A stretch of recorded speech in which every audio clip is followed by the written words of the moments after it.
सभी मित्रों को जय जय सिया राम। प्रभु श्री राम की कृपा हमारे सभी मित्रों पर बनी रहे, यही हमारी मंगल कामना है। भगवान विष्णु के 24 अवतार, भक्त वत्सल भगवान के जितने भी अवतार हैं सभी शाश्वत सुख के समुद्र हैं। उनके नाम रूप लीला आदि का और छोर नहीं है। जीवों का उद्धार करने के लिए अवतार लेकर भगवान लीलाओं का विस्तार करते हैं।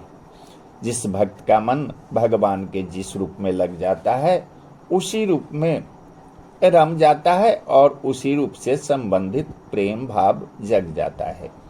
भगवान के सभी रूप अनंत सुख के सागर हैं। सबसे पहले मत्स्यावतार।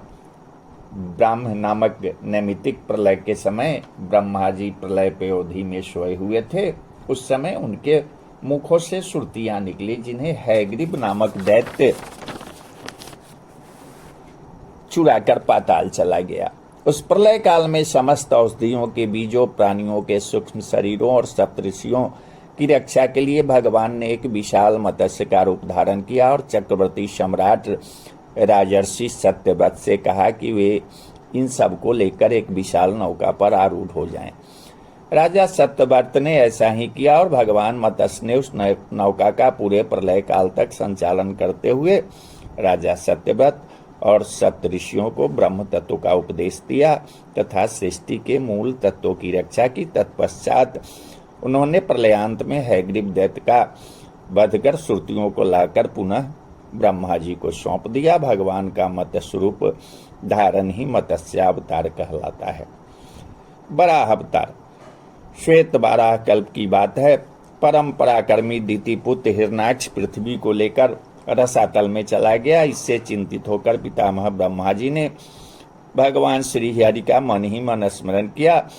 स्मरण करते ही भगवान उनके नासा छिद्र से बराह शिशु के रूप में निकल पड़े और देखते ही देखते उन्होंने विशाल पर्वताकार श्वेत बराह का रूप धारण कर समुद्र के जल में प्रवेश किया और रसातल से पृथ्वी को लाने लगे। यह देखकर हिरण्याक्ष क्रुद्ध हो गया, लेकिन उनसे युद्ध करने लगा गदा से। परंतु उन बराह रूपधारी श्री हरि ने उसे लीलापूर्वक कर प्रहार से ही मार डाला और पृथ्वी को पुनः प्रतिष्ठित किया। कच्छप अवतार। संपूर्ण सृष्टि प्रजापति कश्यप की संतान है। देवता और दैत्य भी उन्हीं के पुत्र हैं, परंतु तमोगुनी स्वभाव और बलपूर्वक स्वर्ग प्राप्ति की आकांक्षा के कारण दैत्य प्रायः देवताओं पर आक्रमण करते रहते थे। इन युद्धों में विजयश्री कभी देवताओं का तो कभी दैत्यों का वरण करती थी। बलि के दैत्याधिपति बनने पर मदोन्मत्त दैत्यों ने स्वर्ग पर अधिकार कर लिया।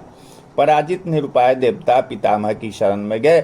पितामह ने वेदवाणी द्वारा भगवान श्रीहरि की स्तुति की और उनसे देवताओं के कष्टों का निवारण करने की प्रार्थना की। श्रीहरि ने देवताओं को सलाह दी कि तुम लोग अपने बंधुत्व का स्मरण कराकर दैत्यों से संधि कर लो और अमृत का प्रलोभन देकर उनके साथ समुद्र मंथन करो। इससे तुम्हें अमृत की प्राप्ति होगी, जिसे पीकर तुम अमर हो जाओगे। श्रीहरि की योजना के अनुसार देवताओं ने दैत्यों से संधि कर ली और अमृत का प्रलोभन देकर उनके साथ समुद्र मंथन करी। इससे तुम्हें अमृत की प्राप्ति होगी, जिसे पीकर तुम अमर हो जाओगे। तो श्री हरि की योजना के अनुसार देवताओं ने दैत्यों से संधि कर ली। अमृत पान के लिए वे भी समुद्र मंथन हेतु तैयार हो गए। नागराज वासुकी ने नीति और मंदराचल ने मथानी बनना स्वीकार कर लिया। जब समुद्र मंथन शुरू हुआ तो आधारहीन मंदराचल समुद्र में डूबने लगा। यह देखकर भगवान श्रीहरि ने 1,00,000 योजन विस्तृत पीठ वाले कच्छप का रूप धारण किया और मंदरगिरी को अपने पीठ पर धारण कर समुद्र मंथन का कार्य सुचारू रूप से संपादित किया। इस प्रकार देवताओं के हित के लिए उन परम प्रभु ने कच्छप अवतार लिया। श्री नृसिंह अवतार। वैकुंठ लोक में भगवान श्रीहरि के जय विजय नामक 2 पार्षद थे। एक बार उन्होंने अभद्रता पूर्वक सनकादि मुनियों को श्रीहरि के धाम में जाने से रोक दिया। इससे क्रोधित होकर मुनियों ने उन्हें 3 जन्म तक दैत्य जोनि जन्म लेने का शाप दे दिया। इसी कारण से जय विजय प्रथम जन्म में दितिपुत्र हिरण्याक्ष और हिरण्यकश्यप के रूप में उत्पन्न हुए। परम करुणामय प्रभु तो सदा अपने जनों का हित ही करना चाहते हैं। अतः उन्होंने 12 अवतार लेकर हिरण्याक्ष का वध कर उसका उद्धार किए। अब अपने भाई की मृत्यु से अत्यंत क्रोधित हो हिरण्यकशिपु भगवान श्रीहरि से बदला लेने के लिए कठोर तप करने लगा।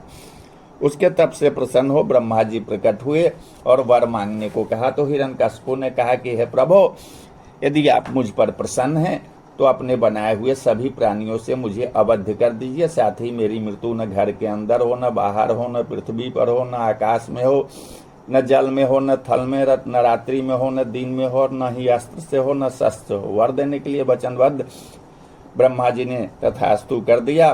फिर क्या था, हिरण्यकशिपु के अत्याचारों से त्रिलोक कंपित हो उठा। हिरण्यकशिपु का पुत्र प्रहलाद अत्यंत सात्विक और श्रीहरि का परम भक्त था। जब हिरण्यकशिपु को यह बात ज्ञात हुई तो वह क्रोध से पागल हो उठा और प्रहलाद को मार डालने के लिए उसने सभी संभव प्रयास किए, परंतु भगवत भक्त रूपी कवच में सुरक्षित प्रहलाद का वह बाल भी बांका न कर सका। अंत में उसने सभा भवन के ही एक अग्नितप्त लोहे के स्तंभ में प्रहलाद को बंधवा दिया और तलवार से उसका वध करने को उद्यत हो बोला, बता तेरा हरि कहाँ है, देखता हूँ तुझे मरने से कौन बचाता है। प्रहलाद ने विनम्र भाव से कहा, पिताजी श्री हरि तो सर्वत्र हैं, यह तो मुझ में भी है, आप में भी है, इस खड़ग में भी है और इस खंबे में भी है।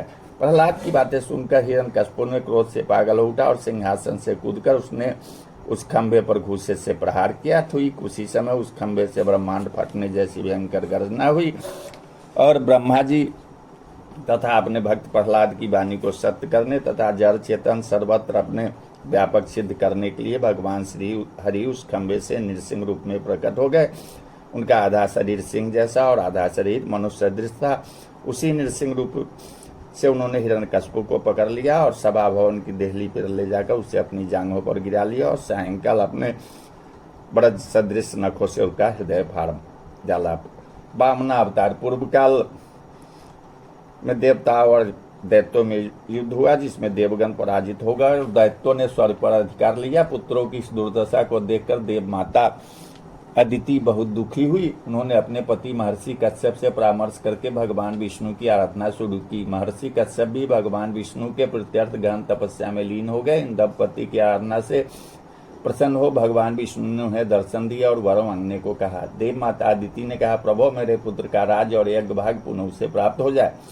कश्यप जी ने कहा कि हे प्रभु, आप इंद्र के छोटे भाई बनकर शत्रुओं से उसकी रक्षा करें। भगवान ने तथास्तु कहकर दोनों की इच्छा पूरी की।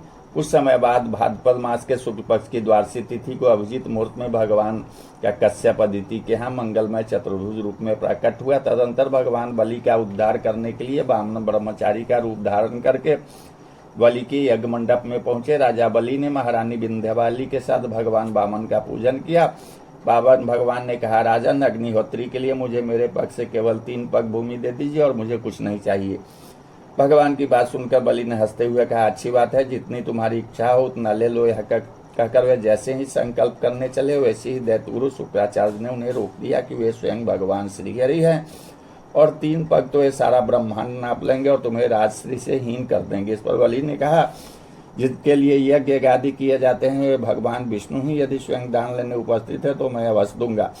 शुक्राचार्य ने बलि को श्राप दे दिया कि मेरी आज्ञा का उल्लंघन करने के कारण तुम श्रीहीन हो जाओगे। इस पर भी सत्यप्रतिक बलि ने संकल्प कर 3 पग भूमि वामन भगवान को दान कर दी।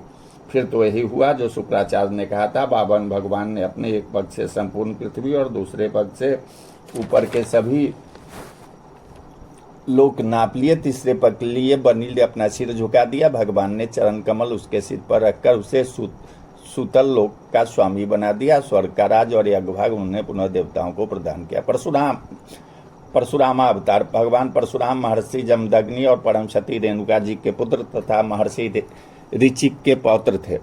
जिस समय परशुराम जी का अवतार हुआ उस समय पृथ्वी पर तामसी प्रवृत्ति वाले राजाओं का बहुल था। उन्हीं में से एक कार्तवीर्य अर्जुन ने उनके पिता जमदग्नि का वध कर दिया था, जिससे क्रुद्ध होकर उन्होंने 21 बार पृथ्वी को क्षत्रिय राजाओं से रहित कर संपूर्ण पृथ्वी कश्यप जी को दान कर दी और स्वयं तपस्या करने महेंद्राचल पर चले गए। भगवान के शिव के दिए गए अमोघ परशु को धारण करने के कारण इनका परशुराम नाम पड़ा।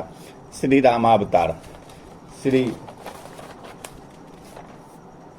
भगवान के प्रिय पार्षदों जय विजय सनकादि मुनियों के साथ से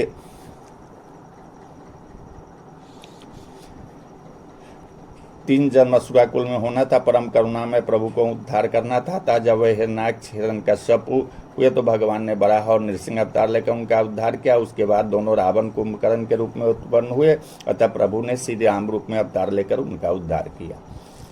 कृष्ण अवतार। पर ब्रह्म परमात्मा ने वसुदेव देवकी को पूर्व जन्म में कश्यप और अदिति थे और यही लीला पुरुषोत्तम श्री कृष्ण के रूप में अवतार लिया। भगवान श्री कृष्ण के अवतार के समय वसुदेव देवकी कंस के कारागार में बंद थे, अतः उनका बचपन नंद यशोदा के यहाँ गोकुल और वृंदावन में बीता। श्री बुद्धावतार। बौद्ध धर्म के प्रवर्तक और महाराज शुद्धोधन के यशस्वी पुत्र गौतम बुद्ध के रूप में श्री भगवान ही अवतरित हुए थे, ऐसे प्रसिद्ध विश्रुत है। कल की अवतार। कलयुग के अंत में जब सत्पुरुषों के घर भी भगवान की कथा में बाधा होगी तो कल की अवतार होगा। श्री व्यासावतार। वांग्मय अवतार। भगवान वेद व्यास भगवान श्री हरि के कला अवतार हैं। महाभागा सत्यवती को उनकी माता और महर्षि पराशर को उनके पिता होने का गौरव प्राप्त है, इसलिए वे पराश्रय और सत्यवती नंदन कहे जाते हैं। पृथु अवतार। महाराज पृथु भगवान विष्णु की विश्वपालनी कला से प्रकट हुए थे। प्रभु की नित्य सहचरी भगवती लक्ष्मी के अंश से उनकी महारानी अर्चिका धरा पर अवतरण हुआ था। श्री हरि अवतार। भगवान का यह अवतार अपने आर्तभक्त गजेंद्र को ग्राह से रक्षा के लिए हुआ था। महर्षि अगस्त के श्राप से महाराज इंद्रधुम्न गजेंद्र और महर्षि देवल के श्राप से गंधर्व श्रेष्ठ हुहु ग्राह हो गए थे। श्री हंसावतार। एक बार की बात है कि पितामह ब्रह्मा जी अपनी दिव्य सभा में बैठे थे। उसी समय उनके सनकादि मानस पुत्र ने वहां प्रवेश किया। ब्रह्मा जी को प्रणाम करके आसन ग्रहण करने के बाद उन्होंने अत्यंत विनम्रता पूर्वक तत्वज्ञान संबंधी जिज्ञासा की। सनकादि का प्रश्न सुनकर ब्रह्मा जी ने पर ब्रह्म परमात्मा का ध्यान किया। उनके ध्यान करते ही श्री भगवान एक तेजस्वी महाहंस के रूप में प्रकट हो गए। मनवरंता अवतार। चारों युग 1000 एक बार व्यतीत हो जाने तो उस काल को कल्प कहते हैं और यह ब्रह्मा जी का एक दिन होता है। ब्रह्मा जी के एक दिन में 14 मनु होते हैं। प्रत्येक मनु 71 चतुर्युगी से कुछ अधिक काल तक अपना अधिकार भोगते हैं। इन मन मंत्रों में भगवान मनु के रूप में प्रकट होकर इस विश्व का पालन करते हैं। यज्ञावतार। स्वयंभू मनु और शत्रुपा से महाभागा आकुति का जन्म हुआ, जो रुचि प्रजापति की पत्नी हुई। उनकी रुचि और आकुति दंपति के यहाँ परम प्रभु परमात्मा ने यज्ञ नाम से अवतार लिया और देवताओं की शक्ति का प्रवर्धन करने के लिए यज्ञों का प्रवर्तन किया। श्री ऋषभ अवतार। महाराज नाभि के कोई संतान नहीं थी, इसलिए उसने उनकी अपनी पत्नी मेरु देवी के सहित पुत्र की कामना से भगवान यज्ञ पुरुष का आयोजन किया। भक्त वत्सल भगवान उनके विशुद्ध भाव से संतुष्ट होकर यज्ञ में प्रकट हुए और उनके यहाँ पुत्र अवतरित होने का वरदान दिया। यथा समय परम प्रभु ही महाराज नाभि की पत्नी मेरु देवी के गर्भ से ऊर्ध्व रेता मुनियों का धर्म प्रकट करने के लिए शुद्ध सत्वमय विग्रह से प्रकट हुआ। श्री हयग्रीव अवतार। सृष्टि रचना में अत्यंत व्यस्त ब्रह्मा जी के देखते देखते मधु और कैटभ नामक दैत्यों ने वेदों को हर लिया और वे रसातल में जा पहुंचे। वेदों का हरण हो जाने पर दुखी ब्रह्मा जी भगवान श्री हरि की शरण गए। उन्होंने हाथ जोड़कर भगवान की स्तुति की। ब्रह्मा जी की स्तुति को सुनकर भक्त वत्सल भगवान वेदों के रक्षा करने के लिए हयग्रीव रूप धारण करके रसातल जा पहुंचे। ध्रुव को वर देने वाले स्वाम्भु मनु के पुत्र उत्तानपाद, जिनके 2 रानियां थी, एक सुनीति और दूसरी सुरुचि। छोटी रानी सुरुचि पर राजा का प्रेम था, उससे उत्तम नामक पुत्र हुआ और सुनीति से ध्रुव जी हुई। तो ध्रुव जी को दर्शन देने वाला श्री धनवंतरी क्षीर सागर का मंथन होने पर अमृत कलश लेकर प्रकट हुए। दैत्यों द्वारा छीना गया यज्ञ भाग तथा अमृत देवताओं के आप ही की कृपा से प्राप्त हुआ। श्री बद्रीपति नर नारायण। धर्म की पत्नी मूर्ति के गर्भ से भगवान नर नारायण रूप में प्रकट हुए। श्री दत्तात्रेय अवतार। श्री कपिल देव अवतार। श्री सनकादिक अवतार। सृष्टि के आरंभ में श्री ब्रह्मा जी ने लोकों को रचने की इच्छा से तप किया। ब्रह्मा के अखंड तप से प्रसन्न होकर भगवान ने तप अर्थ वाले शन नामक से युक्त होकर सनक, सनंदन, सनातन और सनत कुमार रूप से अवतार ग्रहण किया। इस अवतार के द्वारा भगवान ने पहले कल्प के भूले हुए आत्मज्ञान को ऋषियों के प्रति यथावित उपदेश दिया। तो यही भगवान विष्णु के 24 अवतार हैं। जब जब धर्म की हानि होती है तो प्रभु विभिन्न रूप में इस धरती पर अवतार लेते।